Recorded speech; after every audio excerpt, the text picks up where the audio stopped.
はい。包丁のことあれこれチャンネルです。いつもご視聴及び応援コメントなど本当にありがとうございます。まだまだ未熟なチャンネルですけれども、引き続きよろしくお願いいたします。今回は、この先日仕入れてきました、有次さんの牛刀なんですけれども、つる首というんですかね、かなり刃先が変形してしまっているので、全体的に修正したいかなというふうに思っています。で、おそらくたくさん落とさなきゃいけない状況になるので、同時にこの身幅も狭くなって刃に厚みが出てしまうので、厚み抜きっていうんでしょうかね。ちょっと全体的に研いで薄くしてみようかなというふうに思ってます。作業的にかなり時間がかかってしまいそうなので、要所要所でポイントを伝えながら動画を撮っていこうかなと思います。はい。では早速なんですけれども、ちょっと手研ぎで全体を修正しながら研いでいくのは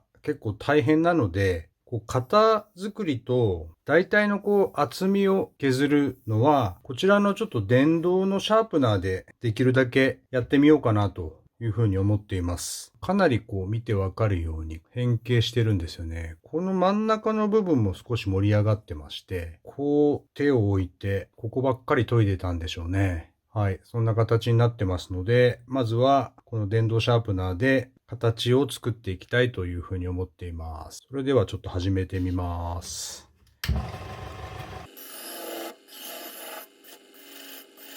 かなり曲がってますね、もう。だいぶやらないと、ここはなくならない感じです。ただあんまりこっちばっかりこうすると全体の形がおかしくなってしまうので、最後ちょっと峰側も削っていこうかなと思ってます。これ一応320番ぐらいな砥石なんですけど、結構削れてしまうんですよね。面直ししながらやらないといけないかなという感じです。一応結構削りました。先っぽの方はだいぶいい感じになってるんじゃないでしょうかね。この辺も少し落としてラインを整えました。厳密に言うと少しまだ張ってるんですけれども、整ってきたんじゃないかなと思います。ちょっとここの幅はあんまり削れなかったので、この先の部分とこの出っ張り部分だけを落としたという感じになってるんですけども、もうちょっとやっていきましょうかね。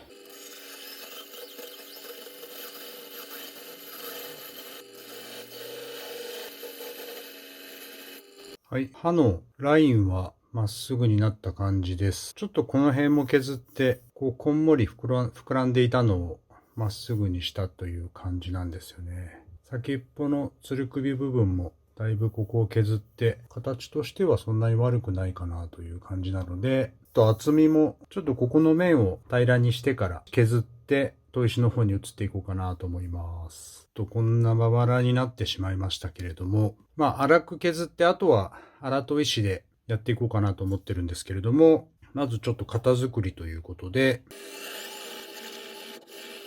もともとそんなに分厚い包丁ではないので、少し切り込みにくくなってしまうので、ちょっと幅を狭くして切りやすくしているという状態ですね。全部もっと綺麗に磨ければいいんでしょうけど、これぐらいで砥石の方に移っていこうかなと思います。粗砥石の方で、こっちの方が厚みがありそうなので、半分からこっちぐらいまで研いで薄くしてみようかなと思います。もうベタっとつけた感じになってますかね。こんな形でこの辺当たってますね。逆も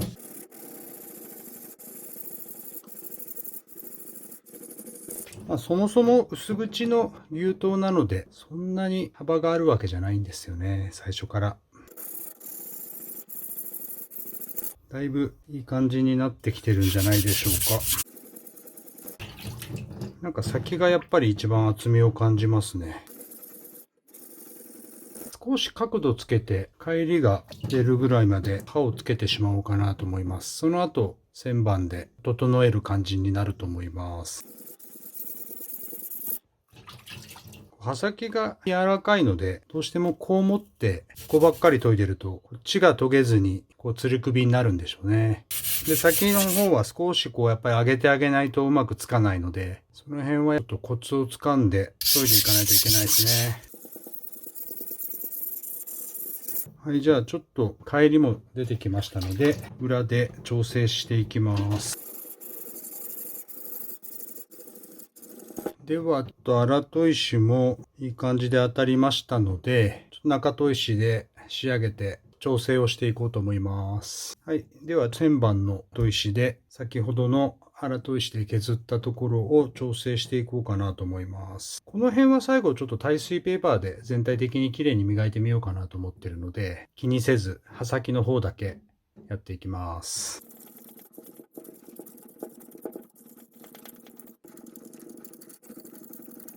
1000番の中砥石で刃先を両方当てました。鋼が光って綺麗になってますよね。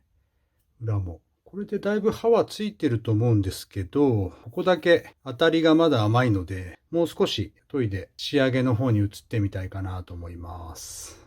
はい。では、人造砥石の5000番で最後、刃先を整えてみます。形は良くなったんで、いいんじゃないでしょうかね。最後、綺麗に磨いてあげれば、かなり見違えるかなと。もうここは刃先を磨いているという感じなので、これをしとくとかなり繊細な切れ味になるので、ぜひ仕上げ砥石を当てるというのはおすすめですので、皆さんやってみてはいかがかなと思います。今回は刃先が変形していたのをまっすぐにして、この厚みもそれと同時に薄くして削ってますので、ちょっと時間かかってますけれども、だいぶいい感じで研げてきてると思います。はい、最後ちょっと仕上げに当ててますけれども、触ってるともう少し厚みを抜いてもよかったかなという感じがしています。丸くなってる感じがするので、その辺は微妙なところなんでしょうけれども、こうなりすぎてると、食材への入りが良くないので、やっぱりこういう感じにしてあげた方がいいですよね。少し薄めにしたので、そんなに大きな問題はないかなという感じです。やっぱ仕上げ当てると、先のところはだいぶ光りますよ。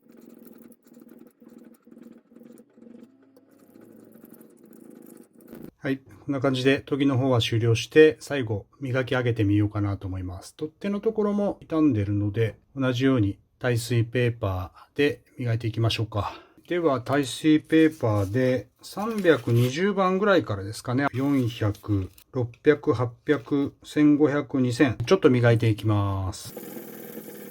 ぼちぼち綺麗になりますね。ちょっと順々にやっていきます。刃先はかなり危ないので、こっちの面にピタッと刃先はつけるような形で。はい。耐水ペーパーまで来ました。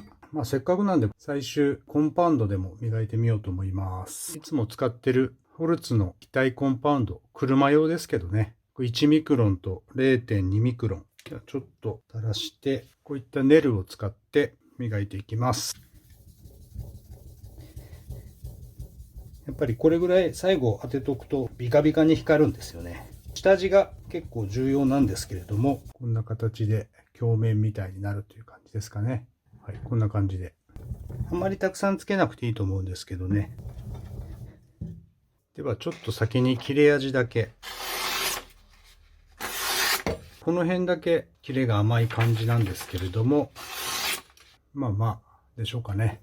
ということで、今回は変形した牛刀の刃先のラインを整えて、同時に厚み抜きといって、その幅を小さくした分、厚みを抜いてですね、そういった作業をしてみました。やはり時間がね、かかりましたけれども、最終的にコンパウンドを磨いたので、だいぶ綺麗に蘇ったんじゃないでしょうかね。できれば形が大きく崩れる前に修正したい作業ですよね。